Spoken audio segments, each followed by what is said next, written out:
सवाल ये है कि आखिर ये रेसिप्रोकल टैरिफ है क्या और इससे क्या असर पड़ेगा? सबसे पहले तो टैरिफ को समझ लेते हैं। ये किसी देश से इंपोर्ट किए जाने वाले सामान पर लगने वाला टैक्स है। इसका भुगतान सामान इंपोर्ट करने वाली कंपनी अपने देश की सरकार को करती है।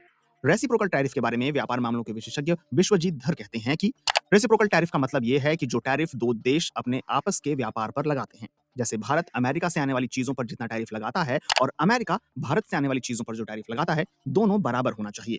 इसे और डिटेल से समझाने के लिए विश्वजीत धर व्हाइट हाउस की ओर से जारी एक फैक्ट शीट का जिक्र करते हुए बताते हैं। इस फैक्ट शीट में लिखा है कि अमेरिका जिन देशों को मोस्ट फेवर्ड नेशन यानी एमएफएन का दर्जा देता है, उनके कृषि उत्पादों पर औसतन 5% टैरिफ लगाता है।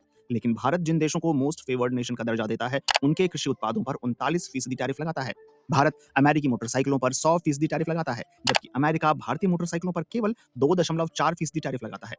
हालांकि एक और एक्सपर्ट अजय श्रीवास्तव इस फैक्ट शीट में की गई तुलना को असंगत मानते हैं। वो कहते हैं कि इस तरह की तुलना करना सही नहीं है, क्योंकि अमेरिका के कृषि उत्पादों पर भारत का असल टैरिफ उत्पाद के अनुसार अलग अलग होता है। वहीं मोटरसाइकिलों के मामले में इस फैक्ट शीट में पूरे ऑटो सेक्टर की तुलना करने की बजाय सिर्फ एक उत्पाद की तुलना की गई है। भारत ने इस बजट में मोटरसाइकिलों पर आयात शुल्क में कटौती की है। 1600 सीसी से ज्यादा इंजन वाली हैवी वेट बाइकों पर टैरिफ 50% से घटाकर 30% तक किया है। ऐसे में फैक्ट शीट में मोटरसाइकिलों पर जो 100% टैरिफ की बात कही गई है, वो भी गलत है।